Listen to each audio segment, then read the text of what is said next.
본 방송에서 제공하는 투자 정보는 투자 판단에 대한 조언입니다. 방송에서 제공하는 주식의 가치, 가격 상승 및 하락에 대해서는 방송사에서 보장하지 않습니다.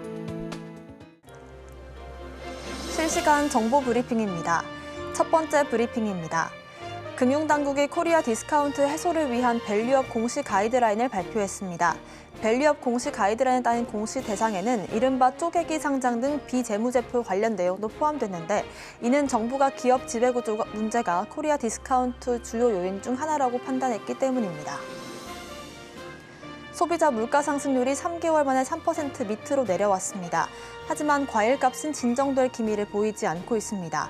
정부는 도매가 인하에만 959억 원을 쏟아붓고 있지만 수입 규제 완화나 유통망 개편 등 근본적인 대책 없이는 전반적인 물가 수준을 낮추기 어렵다는 지적이 나옵니다.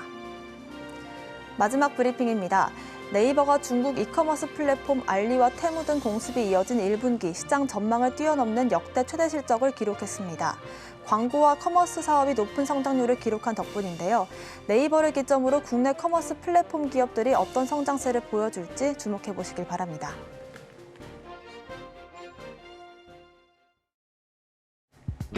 시장의 흐름을 파악하고 수익의 시그널을 읽어라. 마켓 시그널 온앤오프 진행의 문다연입니다.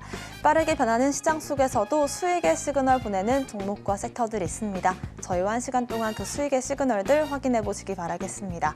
저희 마켓 시그널 온앤오프 두 분의 전문가님들과 함께하고 있습니다. 먼저 정영석 전문가님과는 전반적인 시황을 짚어볼 거고요. 급등하는 섹터들 분석해 보겠습니다. 또 이병민 전문가님과는 시그널 이슈를 분석해보고 포트폴리오도 함께 고민해 보겠습니다. 파월 연준 의장이 우려보다는 덜 매파적인 모습을 보였습니다. 여기에 시장은 조금 안도하는 모습을 보였는데요. 또 국채금리도 하락을 하면서 기술주 위주로의 반등이 조금씩 나와주고 있습니다. 애플과 퀄컴의 실적도 시장 상승에 한몫하는 간밤 뉴욕 증시였습니다. 우리나라 증시는 연휴를 앞두고 어떤 모습 보여줄지 정영석 전문가님과 시장 흐름 짚어보겠습니다. 전문가님 인사드릴게요. 어서 오세요. 네, 안녕하십니까? 네, 간밤에 기술주들이 조금 상승을 보여줬는데요. 우리나라 증시를 비롯해서 지금 시황 어떻게 보고 계실까요? 네, 우선 시장 참여자들은 파월 연준 의장의 발언을 비둘기적 발언으로 해석한 것 같습니다. 그래서 3대 지수 모두 급등했고 필라델피아 반도체 지수 역시도 급등했습니다. 우리가 이렇게 생각해 볼 필요가 있는데 금리, 실적입니다. 근데 지금 금리 인하에 대한 어떤 기대감부터 좀 살펴보도록 할게요. 오늘 비농업 고용지표가 밤에 발표됩니다. 근데 저번에 우리가 봤을 때는 30만이 나왔죠. 정말 이렇게 높은 금리 수준에서 30만이 나올 줄은 제가 예측을 못했습니다. 그래서 깜짝 고용이 나왔기 때문에 성장, 고용, 물가, 그래서 고용인데 자, 금리가 높습니다. 근데 고용이 잘 됩니다. 연준이 금리 인하를 빠르게 단행할 필요가 없다라고 걔가 강조했죠. 이번에는 24만으로 예측하고 있습니다. 예측치에 부합할지 아니면 상회할지 하회할지는 오늘 밤에 나오니까 주목하셔야 된다라는 말씀을 드리고 물가 지표도 CPI, PPI 이제 곧 나옵니다. 이 CPI, PPI가 잡히지 않는 모습을 보인다면 9월 금리 인하론 후퇴될 수 있습니다. 그래서 물가 지표랑 비농업, 그러니까 고용 지표, 굵직한 이벤트들이 이번 달에 예정되어 있기 때문에 이 지표들을 꾸준히 추적하셔야 된다라는 말씀을 드리고요. 애플에 대한 실적, 자사주 이슈 좀 말씀을 드려야 될 것 같은데 애플 판매량, 그러니까 아이폰 판매량은 10%가 좀 줄었습니다. 그러나 전반기, 후반기 이렇게 나눠봤을 때 1분기 실적 예상치는 상회했고요. 그다음에 최대 자사주 매입한다고 합니다. 우리나라 돈으로 한 130조 원 규모 되는 역대 최대 자사주 매입한다는 소식이 나오면서 애프터마켓 6% 정도 급등했는데 오늘 장 애플의 어떤 상승 이슈로 인해서 좋아질 확률이 높으니까 애플 자사주 실적 이슈도 같이 체크해 주시기 바라고요. 우리나라 증시는 코스피, 코스닥 두 가지가 있는데 상승 출발하고 있습니다. 좋은 흐름을 보이고 있고 여러 가지 관련 섹터가 있습니다. 제가 추후에 더 말씀드리겠지만 유가 섹터가 바닥 구간에서 올라오고 있고 반도체도 강한데 일단 구체적인 대응 전략은 제가 차트 보면서 좀 말씀드려볼까 합니다. 자, 우선 코스피 보시면요. 지지라인 하나 그어보겠습니다. 이렇게 그어지는데 이게 기술적으로 봤을 때요. 매크로 떠나서 기술적으로 봤을 때 저점이 올라가고 있고 추세 상승하고 있음을 의미합니다. 제가 지난번에도 말씀드렸지만 종가상으로 2600 이탈하면 121선 이탈하면 추세 하락이 가속화될 수 있다고 말씀드렸는데 2600선은 이탈했습니다만 121선은 아래 꼬리로 지지하는 모습이 기술적으로 나타나면서 추세 하락하지 않고 일시적으로 반등하고 있고요. 이 반등한 것에 더해서 이 이평선 수렴 구간을 돌파했기 때문에 이제는 2600을 넘어서 2650, 즉 이평선 수렴 구간을 지지하는지 여부를 좀 체크해 주시면 좋을 것 같고요. 제가 지난번에도 시나리오 3개 말씀드렸습니다. 강하게 가느냐, 첫 번째 시나리오. 아니면 강하게 가지 못하고 박스권 121선으로 그리느냐, 2가지.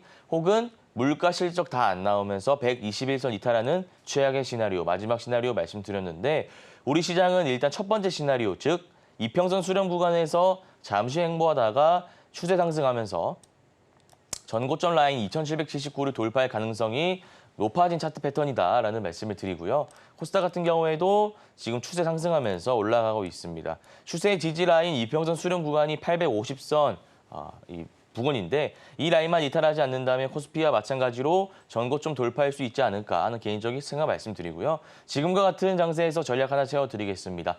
저 PBR 관련주 눌림목 공략하시면 됩니다. 완성차 업체, 금융지주사 공략하시면 되는데 완성차 업체는 여러분들 잘 아시는 현대차, 기아 있습니다.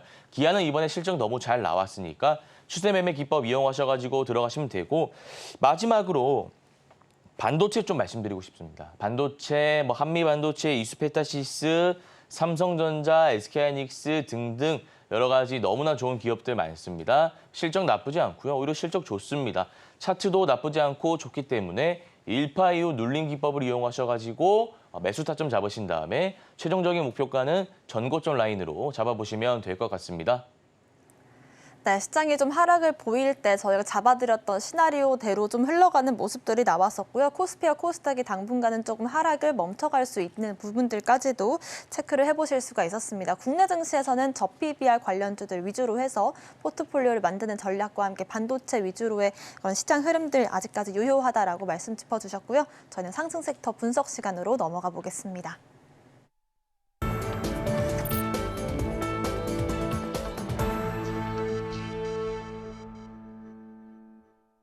지금부터는 시장의 상승 중인 섹터들 한 가지씩 분석을 해보겠습니다.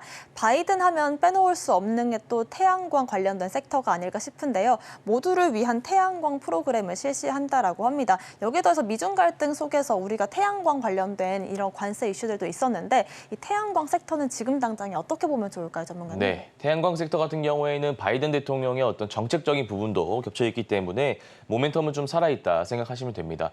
우선 프로젝트 관련해서 이슈가 있는데 주거용 태양광 프로젝트에 70억 불 투자하겠다. 그래서 바이든 하면은 친환경 쪽 밀어주는 거 다들 아실 겁니다. 다만 우리가 이 재료만 가지고 좋다라고 판단하면 안 되고 미국 11월 대선이 있지 않습니까? 그 어떤 정책적인 대척점 하나 제가 꼽아보자면 바로 이 친환경입니다. 트럼프 대통령, 그러니까 트럼프 전 대통령은 친환경을 폐지하겠다, IRA 좀 폐지하겠다 이런 좀 강력한 입장을 고수하고 있기 때문에 또 정책적인 어떤 불안정한 이슈가 있다라는 것도 같이 가져가셔야 투자 판단에 좀 도움이 되실 것 같아서 설명드리고요.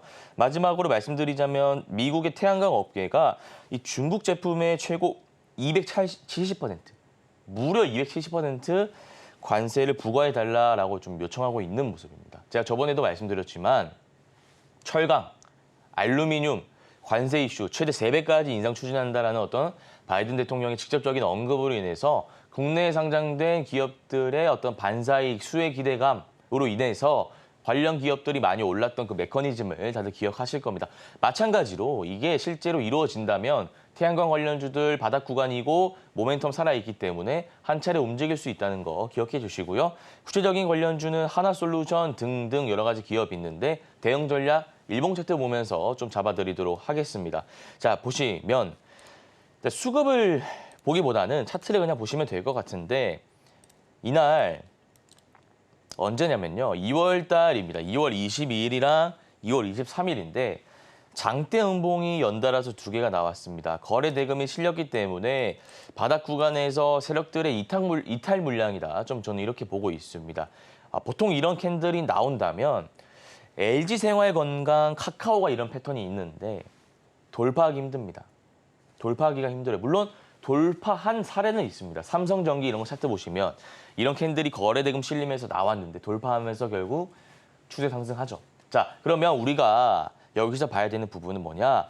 이런 캔들이 나온다면 추후에 이런 시가를 돌파하면서 올라가긴 힘들다. 그러나 이 시가만 돌파해 준다면 어마어마하게 상승할 수 있다는 게 삼성전기 사례를 통해서 우리가 확인을 했습니다. 데이터가 다 있는 거예요, 차트 패턴이. 자, 그러면 지금 우리가 저항 구간을 좀 보자고요. 121, 61선입니다, 이거는. 61, 121, 그다음에 여기 시가 라인. 세 가지 저항 구간이 있습니다. 세 가지 저항 구간. 자, 첫 번째로 우리가 돌파해야 되는 저항 구간은 가격적으로 봤을 때 28,000원 선입니다. 61선이죠. 이 라인 일단 오늘 돌파하지 못했습니다. 보시면 윗골이 달리고 지금 내려오고 있잖아요. 강력한 저항 구간입니다. 그 다음 어디라고 제가 말씀드렸죠? 여기입니다. 그 다음 어디라고 말씀드렸죠? 이때 빠졌던 시가 라인. 가격적으로 말씀드리면 32,950원입니다. 61선, 121선, 32,950원 돌파하기 전에 들어가시면 안 되고요. 돌파할 때 들어가시면 됩니다. 어차피 바닥 구간이기 때문에 높은 자리도 아니에요. 자, 가격이 제가 얼마라고 말씀드렸죠? 32,950원인데 33,000원 생각하시면 되고요. 제가 타점 잡아드리면 33,000원 돌파하는 장대 항목 나올 때 들어가시고 최종적인 목표가는 4만 원 잡으시면 되고요. 추가적으로 중소형주도 좀 다뤄보겠습니다.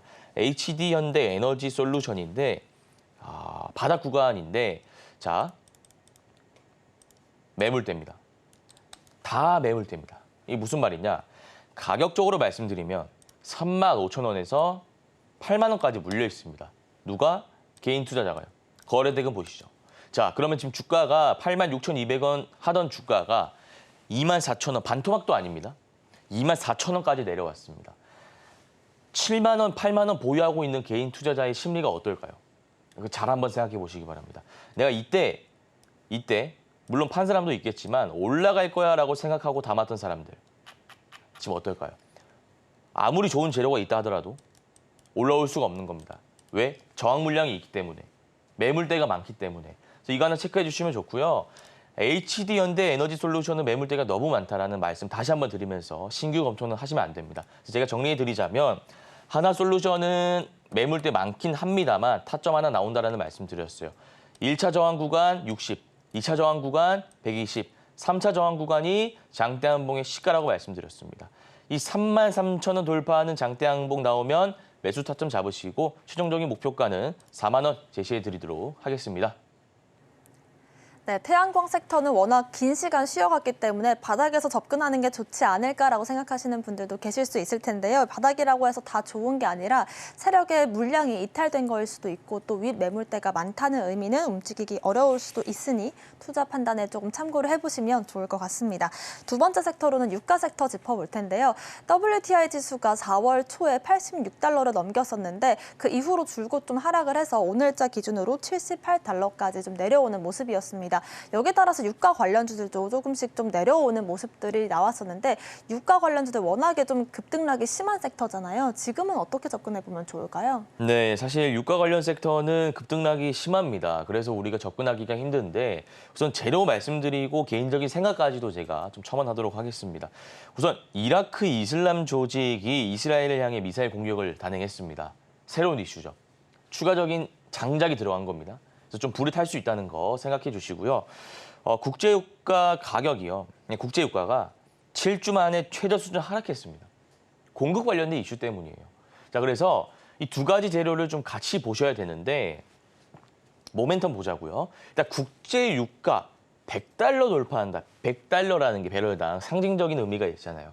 그럼 그게 장작이 됩니다. 그 장작 하나 생각하시고 두 번째 장작은 이라크뿐만 아니라 뭐 이란, 중동, 이스라엘과 좀 적대적인 관계가 있는 국가들 공격을 단행한다.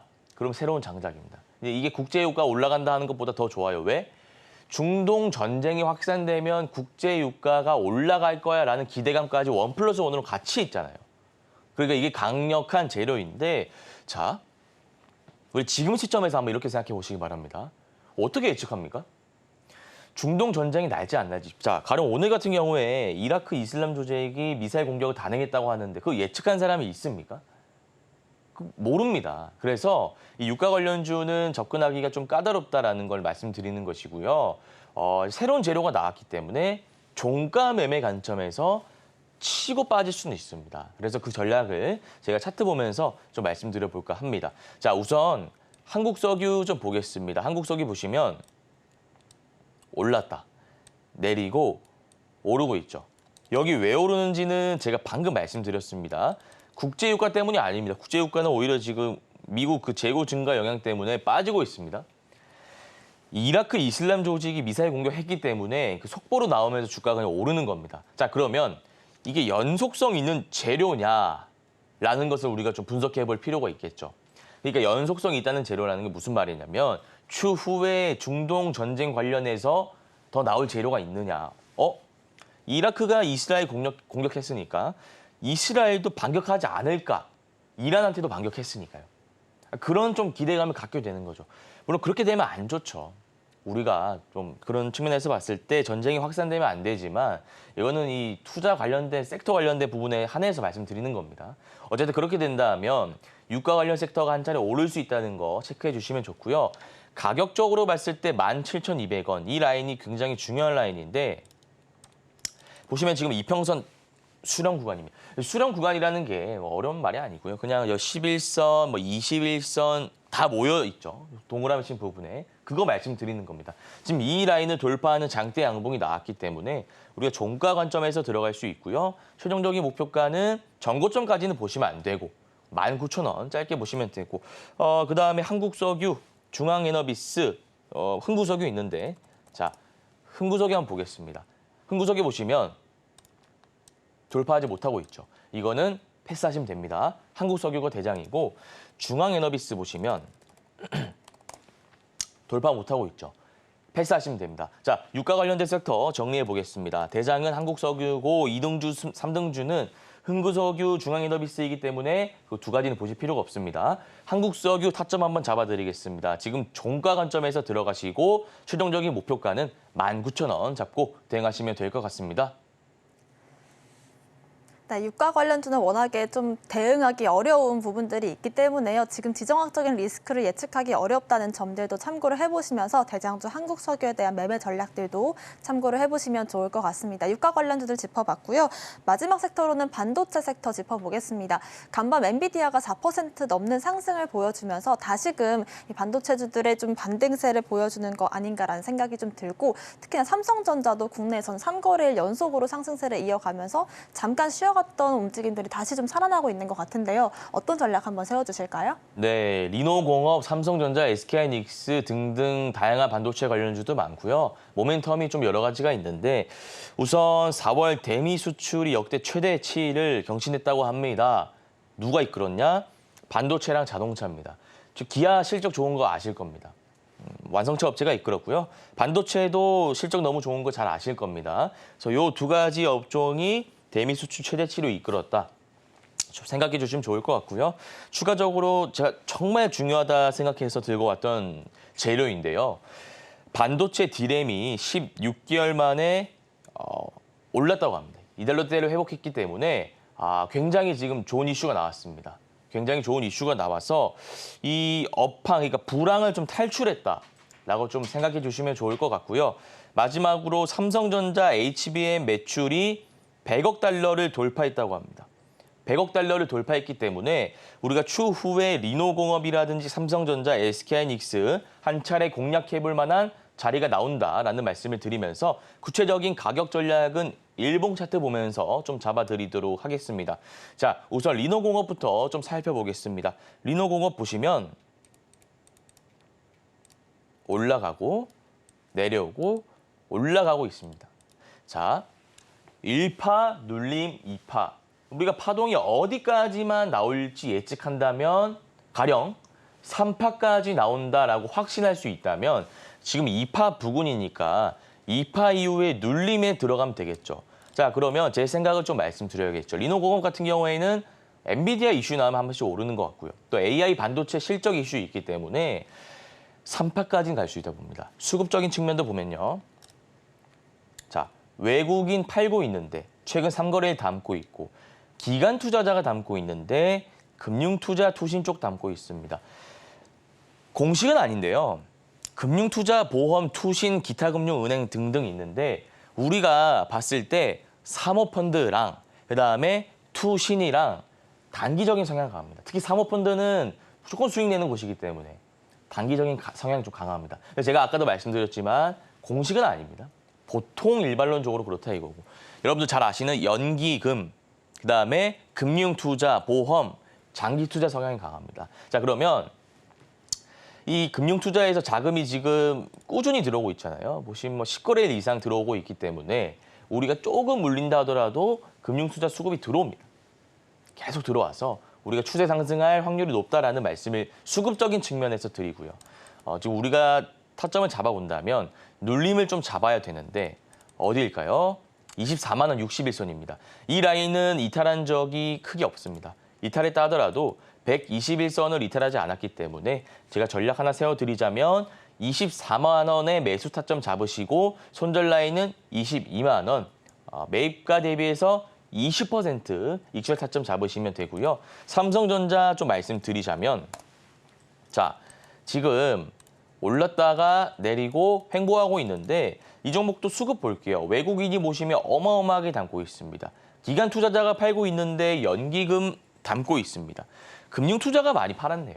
금융투자가 많이 팔았고 보험도 좀 팔았는데 사모펀드 많이 팔았고 어쨌든 외국인이 지금 환율이 높은데도 불구하고 사고 있다는 것은 전망을 너무나 좋게 보고 있다는 거죠. 그리고 HBM 매출이 100억 달러 돌파한다는 전망도 있기 때문에 재료도 나쁘지 않습니다. 그래서 삼성전자 보유하신 분들은 구만전자 보시고요. 우리나라 1등 기업이잖아요. 계속 홀딩하시면 될 것 같아요. 그리고 SK하이닉스 좀 살펴보자면 마지막 종목입니다. 제가 20만 원 간다라고 좀 말씀을 드렸는데 아직도 그 전략은 유효하고요. 생각은 유효합니다. 추세 이렇게 그어보면은 추세 라인 이탈하지 않았기 때문에 보유하고 계신 분들은 20만 원 대응하길 바라고요. 신규 매수 검토하신 분들은 추세선 제가 그어드렸습니다. 추세의 지지 라인이 17만 원이기 때문에 지금 들어가지 마시고요. 17만 원 매수 타점 잡으시고 20만 원 익절 타점으로 대응하시면 될 것 같습니다.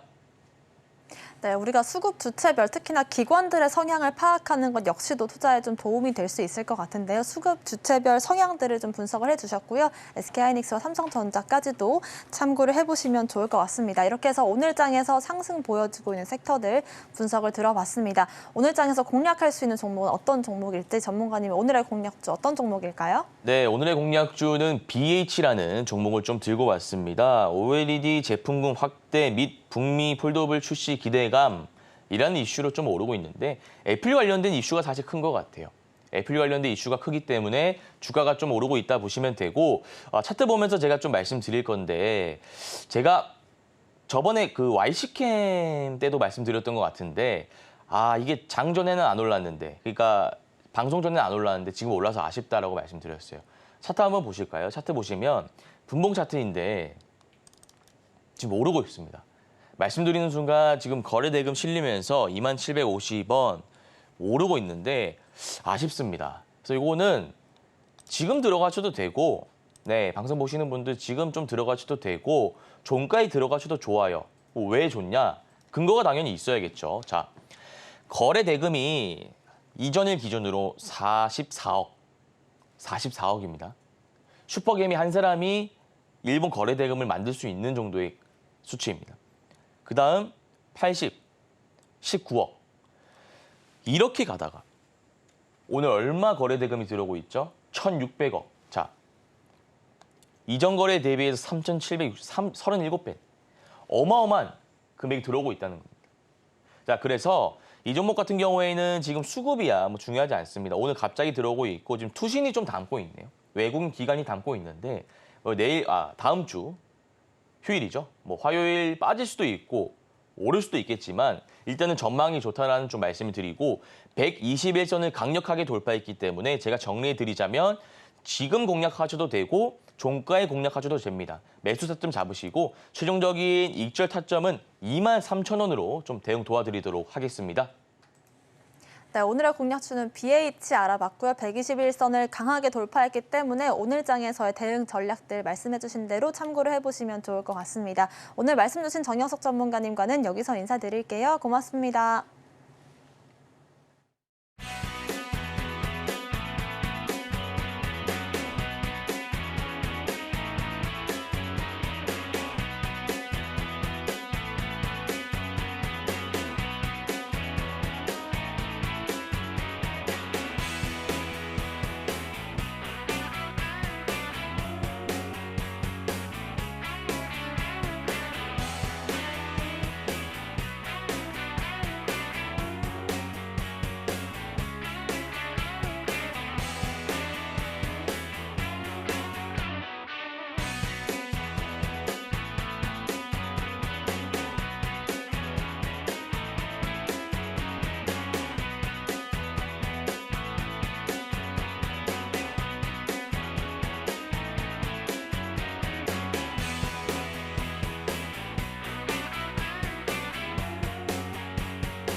지금부터는 이병민 전문가님과 함께 시그널 이슈를 분석해보고요. 포트폴리오도 함께 고민해보는 시간 가져보겠습니다. 먼저 오늘의 오전 시그널 이슈부터 화면으로 만나보겠습니다.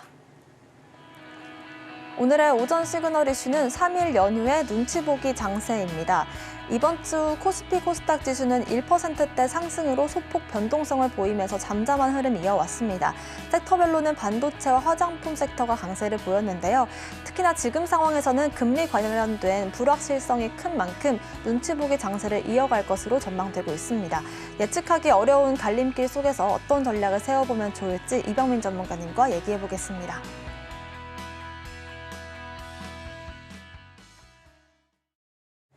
네, 연휴를 앞둔 오늘장에서 어떤 전략 세워보면 좋을지 이병민 전문가님과 얘기 나눠보겠습니다. 전문가님 인사부터 드릴게요. 어서 오세요. 네, 안녕하세요. 네, 안녕하세요.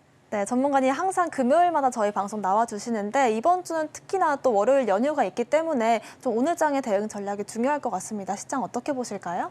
이제 오늘장의 이제 분위기도 중요한데, 근데 원래는 이제 금요일장 그러면 이게 보통 전강 후약하고 뭐 오후에 미끄러져 내려가거나 잘해야 보합선을 마무리 되는 경우가 많은데 오늘 사실 그 미국 시장의 흐름이 참 좋습니다. 미국에서 나올 수 있는 FOMC 관련된 뉴스들도 다 나왔고 파월 의장도 주가가 하락하기를 원하지 않는지 모르겠는데 더 이상의 금리 인상은 없다는 뉘앙스로 그 코멘트를 해주었고 또 이것이 이제 바로 반영되지는 않고 어제가 아닌 오늘에서야 미국 시장에 반영돼서 나스닥도 1.5% 상승했고 더 중요한 것은 현재 미국 나스닥 선물이 한 0.6% 내외에서 상승하고 있다는 얘기는 우리가 3일 연휴이긴 하지만 미국 시장이 큰 폭의 하락을 보이지 않을 수도 있기 때문에 일반적인 금요일장과는 달리 좀 안정감을 주는 좀 강보합의 시장 상황이다. 따라서 우리가 두려워하지 말고 냉정하고 그 현실적으로 어떠한 섹터가 지금 이슈를 받고 있는지 잘 보면서 오후장을 지켜봐야 될 때다 이렇게 판단하겠습니다. 네, 현실적으로 지금 당장에 어떤 섹터가 강세를 보여줄지 점치는 게 중요한 시점이다라고 말씀해 주셨습니다. 종목 이야기로 바로 넘어가 볼 텐데요. 첫 번째 종목은 포스코 퓨처엠 짚어보겠습니다. 2차 전지 소재 전문 기업인데요. 1분기 호실적 그리고 일본 혼다의 합작 설립에도 불구하고 이런 호재들을 주가상으로는 잘 반영하지 못하고 있는 모습인 것 같습니다. 어떻게 보실까요? 이제 제가 늘 말씀드리지만 이거는 이제 어떤 섹터의 문제라고 보고요. 뭐 아시는 것 같이 2023년도 핵심의 소재는 핵심 섹터는 2차 전지였고 금년에는 반도체 또 제약 바이오 뭐 최근에는 봄에 맞이해서 K뷰티가 이렇게 선도한 섹터로 바뀌었기 때문에 포스코 퓨처엠 같은 포스코 그룹주라든가 2차 전지 소재 또는 그 양극재, 응재 관련 요소들이 시장에서 소외를 받고 있는데 제가 오늘 이거를 특징주 시그널로 가져온 이유 중에 하나는 우리가 이제 옛날 이런 말이 많이 있지 않습니까? 꺼진 불도 다시 보자. 이런 차원에서 가져왔다 보시면 되겠습니다.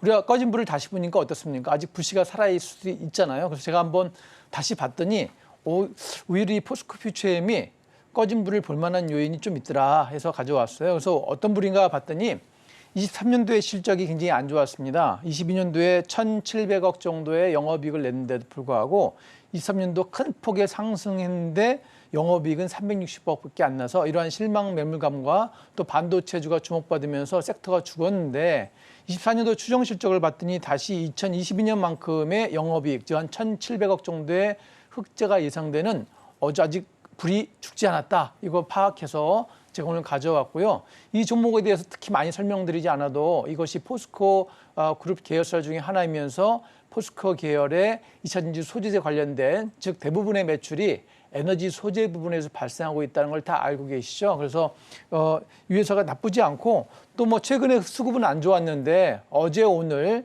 약간의 그 외국인 매수가 들어오고 있고 실적이 우량하고 보시는 것처럼 부채 비율도 한 100몇 프로밖에 안 되고 뭐 유보율이 한 6천 몇 프로니까 이 회사는 절대 망할 확률이 거의 없고 그래서 그때 우리가 맨날 반도체, 제약바이오, K뷰티만 찾지 마시고 우리 꺼진 불을 다시 한번 볼 수도 있다 이렇게 보시고 그냥 꺼진 불이 아니라 이게 뭐 감각적으로 볼 수가 없으니까 차트로 이렇게 잠깐 보시면 차트로도 단기적으로 반등해서 올라왔습니다.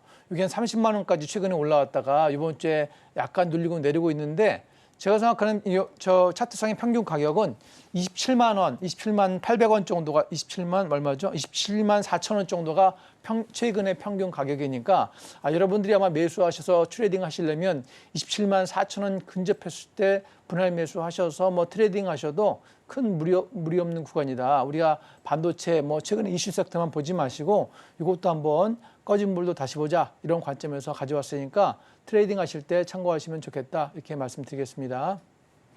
네, 섹터 순환매 관점에서 지금 시세를 못 받고 있을 뿐이지 포스코 퓨처엠 기업적인 내용 굉장히 좋다라는 말씀과 함께 꺼진 불도 다시 보자라고 강조를 해주셨습니다. 포스코 퓨처엠 짚어봤고요. 두 번째 종목으로는 SP소프트 짚어보겠습니다. 올해 2월 달에 상장한 신규 상장주인데요. 신규 상장한 지 3개월이 채 되지 않았음에도 불구하고 굉장히 주가 탄력적으로 움직이는 듯한 모습이 나와주고 있습니다. 앞으로의 전망은 어떻게 보실까요? 이제 조금 전에 말씀드린 것처럼 신규 상장한 지 얼마 안 됐는데 굉장히 주가가 탄력을 받고 있다. 굉장히 중요한 멘트거든요. 왜냐하면 우리가 많은 AI 하드웨어 업체가 있고 AI 소프트웨어가 있는데 제가 오늘장 시황에서는 설명드리지 않았지만 오늘장 보이지 않는 스포트라이트를 받고 있는 섹터가 AI 반도체가 아니라 인공지능 소프트웨어 쪽이다. 그래서 종목은 제가 SP소프트를 올려놨지만 이스트소프트라든가 한글과 컴퓨터가 오늘 다 같이 동반 상승하는 모습을 보였습니다. 그래서 그중에 특징주 하나를 SP소프트로 가져왔고 이 SP소프트는 상장한 지는 얼마 안 되지만 우리 인공지능 시대의 하드웨어 섹터가 아닌 소프트웨어에서 가장 많이 주목받을 수 있는 두 종목 SP소프트하고 한글과 컴퓨터는 양대 산맥 중에 하나다. 이런 의미에서 이해하시면 될 것 같습니다. 왜냐하면 미국에서는 우리 소라라고 하는 생성형 AI를 주도하는 회사가 마이크로소프트잖아요.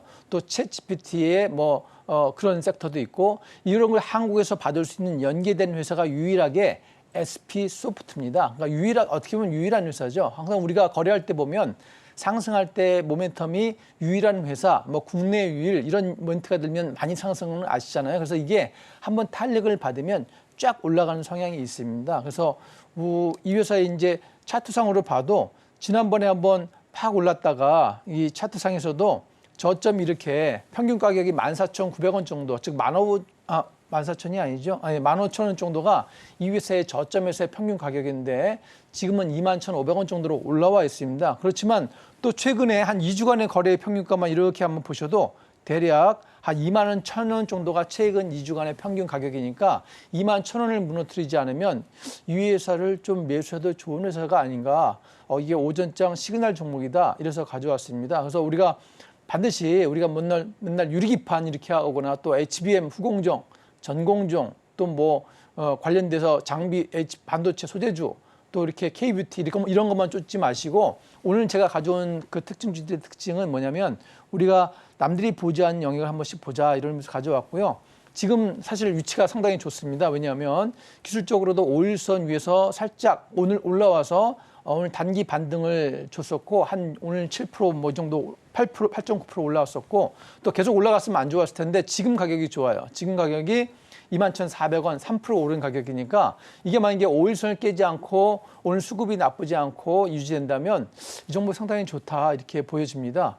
그래서 이 종목의 현재가도 한번 보겠습니다. 현재가의 동향을 보니까 현재 프로그램은 매도가 한 52,000주니까 현재 흐름은 좋지 않아요. 신용도 보면 그렇게 좋지 않은 상황이고 투자자의 흐름은 어제 매수한 사람들이 오늘 매도하는 외국인들이 어제 매수해서 오늘 매도하는 이런 흐름인데 딱히 급격하게 대량 매도가 나오지 있지 않고 신규 상장된 회사 중에서도 그렇게 부풀려진 어떤 가치가 밸류가 부풀려져 있다고 보이지 않는 이유 중에 하나가 그래도 22년도 23년도 한 50억 정도의 영업이익을 내고 있는 회사이다. 또 부채 비율도 지금 보시는 바와 같이 한 23%, 유보율은 한 1600%니까 어떤 금융에 대한 문제 때문에 고금리 때문에 어떤 영업이익 외에 손익에서 영향을 미치지도 않고 소프트웨어보다 보니까 어떤 하드웨어적 투자가 없다 보니까 한번 이게 매출이 올라가기 시작하면 비용 측면에서 굉장히 유리한 측면이 있는 게 이렇게 AI 소프트웨어 회사입니다. 그래서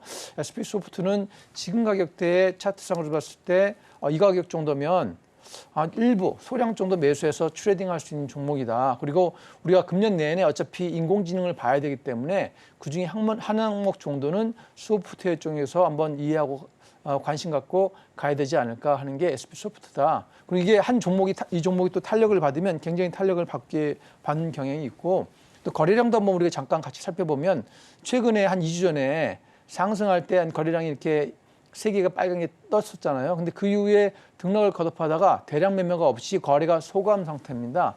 제 경험상 누구나 그렇지만 거래량이 소감 상태라는 얘기는 매도할 주체가 없고 매수할 주체도 없다. 그래서 딱히 여기서 매수해야 된 동기가 없는 상황이, 매도해야 된 동기도 없고 매수해야 된 이유를 못 찾고 있는, 시장에 소외된 것 같지만 그렇다고 지금 차익 실현을 하거나 손절매해야 될 위치도 아닌 그런 위치에 있고요. 또 주봉상으로도 한번 잠깐 보겠습니다. 주봉상의 위치가 전고점 주변에 올라와 있어요. 그래서 주봉상에서 26,000원에서 전고점에 매물을 두들겨 맞고 지난주에 내려왔거든요. 매물을 막 올라가려다가. 그러니까 전고점에 물리는 사람들이 26,000원, 7,000원에 있기 때문에 이 사람들이 매물을 맞고 내려왔으니까 주봉상으로는 지난주에 매물을 소화했다. 이렇게 이해할 수가 있습니다. 그래서 얼마 안 됐지만 월봉으로 보면 지금 뭐 거의 그 종가 기준으로, 월봉의 종가 기준으로 봤을 때는 지금 최고점이 와 있는 거죠. 월봉의 장중 고점이 아닌, 그러니까 항상 허공에 있을 때 올라갈 여지가 있잖아요. 그래서 이게 다음 주에 시장이 그게 우리 3일 연휴 끝나고 5월 7일 날 특별한 이슈가 없다면 단기 반등도 주지 않겠냐 하는 의미에서 SP소프트를 잘 보시라 이렇게 말씀을 드리게 하겠습니다. 네, 지금 당장에는 시장이 전반적인 특정 몇 가지 섹터에만 몰려있는 시장이지만 당장에 AI나 소프트웨어, 클라우드 쪽으로의 시세도 기대해볼 수 있다는 관점에서 SP소프트 그리고 이스트소프트까지 또 말씀을 해주셨고요. 참고해보시면 좋을 것 같습니다. 마지막으로 알아볼 종목은요. 코리아서키트입니다. 역시나 좀 시장에서 잊혀지려고 하는 그런 종목이 아닐까 싶은데 PCB 관련 업체임에도 불구하고 3월 달에 어떤 실적 쇼크라는 이슈가 있었던 것 같습니다. 한때 좀 큰 하락을 보이긴 했었는데 앞으로는 어떤 모습 보여줄까요? 네, 실적 쇼크 굉장히 잘 하시네요. 그걸 어떻게 잘 잡아내셔서 말씀하셨는데, 실적 쇼크가 좀 있었고요. 우리 코리아 서키트가 그전에는 이제 22년도에 실적이 아주 우량하다가 큰 모멘텀을 받지 못했는데, 제가 오늘 가져온 이유 중에 하나가, 제가 오늘 마켓 시그널에서 PCB 관련주를 세 번째 소개하는 종목입니다. 제가 첫 번째 소개한 게 인터플렉스였고, 많이 상승하지는 않았지만 8% 정도 소개한 후에 공략주로 가져온 후에 상승했고, 그다음에 시노펙스를 제가 가져와서 FPCB 관련돼서 시노펙스 또 한 8% 정도 상승을 했었고, 이거 한 번 더 봐야겠다. 그래서 가져온 게 코리아 서키트입니다. 자, 코리아 서키트는 뭐 아시는 것처럼 PCB를 주로 한 회사고, 단순히 PCB가 아니라 이 회사의 연계 회사, 우리 세무적으로는 그 관계 회사라고 그러죠. 이 관계 회사인 테라닉스를 통해서 특수 PCB도 매출을 하고 있고, 또 제가 소개시켰던 인터플렉스의 또 지배 회사이기도 합니다. 인터플렉스는 제가 FPCB라고 그랬죠. FPC라고 해서 삼성전자 갤럭시 S24와 관련된 업체다하고 소개를 시켜드려서 수익을 많이 봤었죠. 그게 인터플렉스의 지배회사도 바로 이 코리아 서키트고, 또 우리가 이제 반도체 쪽에서 패키징 업체인 시그네틱스, 굉장히 많은 전문가들이 소개한 회사죠. 이 회사의 지배회사도 우리 코리아 서키트니까, 코리아 서키트는 단순히 PCB 업체가 아니라 삼성전자 갤럭시 S24 포함해서 반도체 패키징도 관련이 있고 PCB 쪽에는 굉장히 대장주가 아닐까. 근데 우리가 항상 말씀드리지만 오늘의 제가 갖고 온 시그널 종목의 특징이 뭐다? 남들이 보지 않을 때 보는 시야를 갖자는 의미에서 제가 이 코리아 서키트도 가져온 겁니다. 그래서 코리아 서키트는 이런 의미에서 우리가 모르고 있는 게 뭐다? 시그네틱스, 인터플렉스, 그다음에 테라닉스와 관련된 지배회사들인데 주목하시고, PCB과의 의미가 있냐면, PCB는 우리 이제 반도체만 있는 게 아니고 가전만 있는 것이 아니라 핸드폰이라든가 자율주행 쪽에 어떤 플렉서블한, 즉 유연한 연성 회로 기판이 필요한데, 이 관련된 대장주가 코리아 서키트니까 이 회사가 올라갈 수 있는지 우리 잘 주목해 볼 필요가 있고요. 조금 전에 우리 앵커께서 말씀하신 것처럼 실적 쇼크가 있어서 이 종목이 조금 최근에 하락하지 않았나 이랬는데, 그래서 2024년도 3월 1분기 보니까 쇼크 수준은 아니고 한 추정치가 마이너스 10억 정도 적자를 받고, 작년도 4, 4분기에도 순이익이 마이너스 150억이 났으니까 상당히 안 좋잖아요. 근데 이제 연간으로 보게 되면 작년 전체에 마이너스 320억 적자가 나왔는데 그 전년도에 약 1,000억 정도 흑자가 나왔던 회사입니다. 그러니까 이 회사의 어떤 그 기술력이라든가 어떤 그 영업망에 있어서는 큰 문제가 없다. 따라서 24년도에는 22년도만큼은 아니지만 한 400억 정도의 흑자가 예상되고 있기 때문에 이 흑자는 회사의 추정치 PER은 퍼가 8 정도니까 고평가된 상태가 아니기 때문에 지금 가치가 상당히 저평가되어 있다. 이렇게 재무적으로 추정할 수 있고 기술적 차트로 추정을 한번 해보겠습니다. 그러면 기술적으로는 위치가 어느 정도 되는지 먼저 길게 주봉으로 한번 보겠습니다. 주봉상에 우리 최근의 저점이 11,500원에서 12,000원 사이가 최근의 저점이었습니다. 이 저점을 깨지 않을 걸로 추정이 됩니다. 왜냐하면 금년도에 흑자가 날 거기 때문에. 그래서 주봉상으로도 지금 최근 계속 한 거의 몇 개월간 하락하다가 이제 이번 주에 이제 양봉이 5일선 밑에서 양봉이 나와 있죠. 그래서 주봉상으로도 저점이 있고, 그럼 이 단기 트레이딩은 어떠냐? 단기 트레이딩으로 봐도 지금 바닥에서 이렇게 많이 내려와 있다. 이렇게 이해하시면 되겠어요. 그래서 제가 이거를 한번 기술적으로 차트에 그림을 한번 그어보겠습니다. 자, 위에서부터 하락하는 그림이 이렇게 돼 있고, 다시 올리는 그림을, 올리는 상승의 그림을 제가 한번 이렇게 보면, 여기 안 그어지네요. 이렇게 되면 만나는 지점이 있잖아요. 지금 만나는 지점이 16,600원이니까 오늘 현재 가격이 16,300원이죠. 그러니까 이 회사가 올라가려면 16,600원을 종가상에 돌파를 해줘야 됩니다. 내림을 오르는 게 아니라, 그러니까 이 회사는 싸면 내려가면 사야 되는 주식이 아니고 오히려 돌파를 해야 돌파 매매를 할 수 있는 종목이다. 이렇게 이해하시면 되겠습니다. 왜냐하면 여러분들 이제 주식을 처음 하시면 주식이 싸면 저가에 매수해서 수익을 낸다. 이건 맞죠. 근데 어디가 저가인지 세상에 누가 알겠습니까? 차라리 그거보다는 무릎에 사자. 이런 의미에서 현재 이제 그림상에 이게 만나는 지점이 그 하향선과 상향선이 만나는 지점의 가격이 뭐 정확치는 않지만 대략 16,600원이니까 종가상에서 16,600원을 돌고 가거나 다음에 그 올라갈 때 다음 주 중에 공략하면 좋겠다. 이렇게 이해하시면 되겠습니다.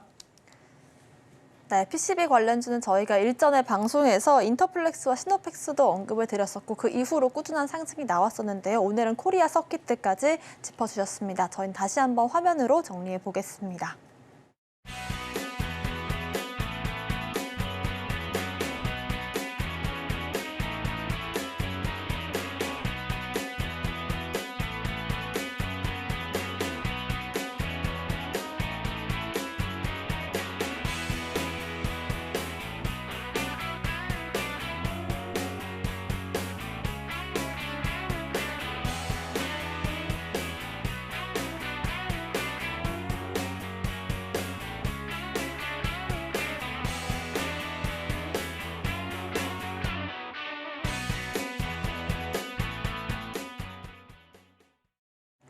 네, 지금부터 이병민 전문가님의 공략주에 대해서 알아볼 텐데요. 그 전에 저희가 공략했던 종목들 어떤 흐름 보여주고 있는지 리뷰부터 짚어보겠습니다. 저희가 일주일에 한 종목씩만 말씀을 드리고 있는데요. 2월 2일 공략했던 실리콘2 84%가량의 수익이 나오고 있고 당시 화장품주를 공략하는 게 맞냐라는 의견들도 있었는데 그 이후로 큰 상승을 보여줬었고요. 4월 달에 다시 한번 말씀을 드렸는데 4월 12일 이후로도 12%가량의 상승이 나와주고 있습니다. 또 지난주 금요일에 공략했던 종목은 삼천당 제약이었죠.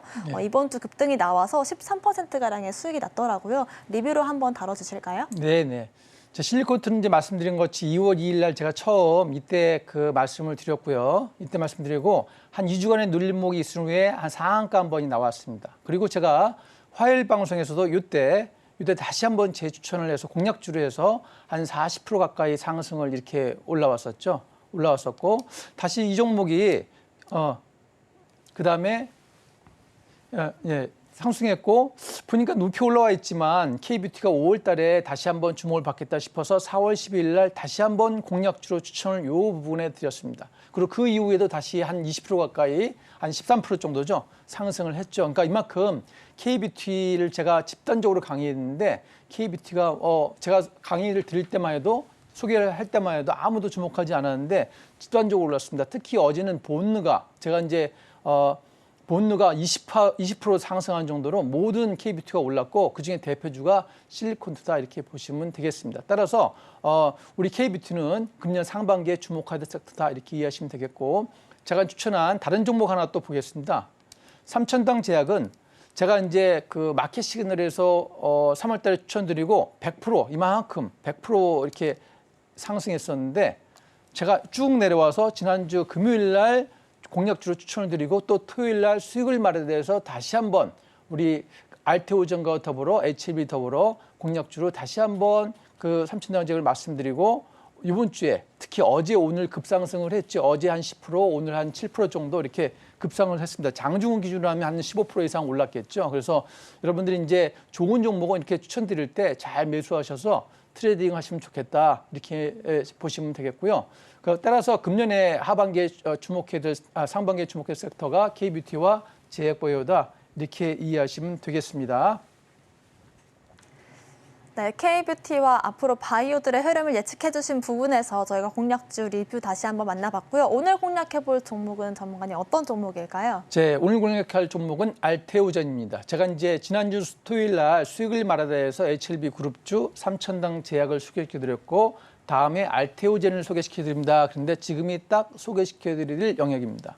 알테오젠은 우리 그 대형 제약 바이오 중에서 유일하게 수익을 잘 낼 수 있는 영역이기도 하고 경쟁사에 비해서 기술적으로나 마케팅적으로 굉장히 그 강력한 그 모멘텀이 있고 파워도 있다. 이런 의미에서 알테오전을 주목하셔야 되고 우리가 또 요즘같이 홀짝 장세라든가 주말같이 연휴를 앞둔 장세에서는 이런 제약 바이오주들이 좀 내려가도 미국 주식이 좀 내려도 오를 수 있는 여지가 있습니다. 따라서 오늘도 장중에 잠깐 반등을 보였다가 지금은 약간 0.6% 하락했는데 이 5일선이 깨지 않으면 5일선이 지금 가격이 17만 9,600원이죠. 이 가격대 내외에서 유지된다 그러면 이 가격이 뭐 크게 여기서 물리거나 이럴 것도 없고 이 회사의 특허가 만료가 2024년도니까 앞으로 뭐 20년 가까이 한 16년 가까이 남았기 때문에 이 회사는 계속적으로 어떤 수익을 낼 수 있는 구조다. 영업이익이 아니라 기술적인 수익이 될 수 있는 구조이기 때문에 알테오전이 굉장히 유력한 것 같고요.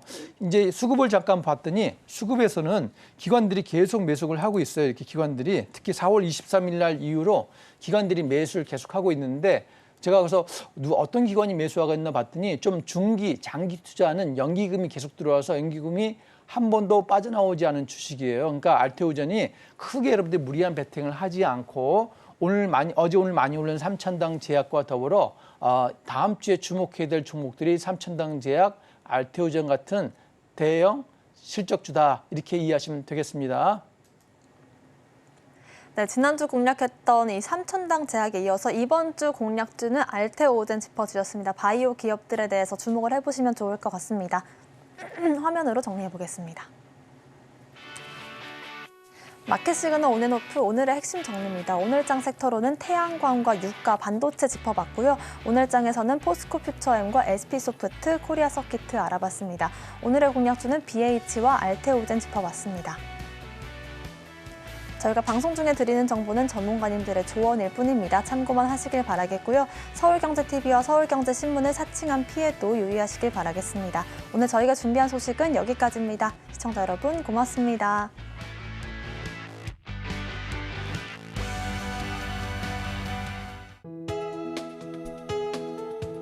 본 방송에서 제공하는 투자 정보는 투자 판단에 대한 조언입니다.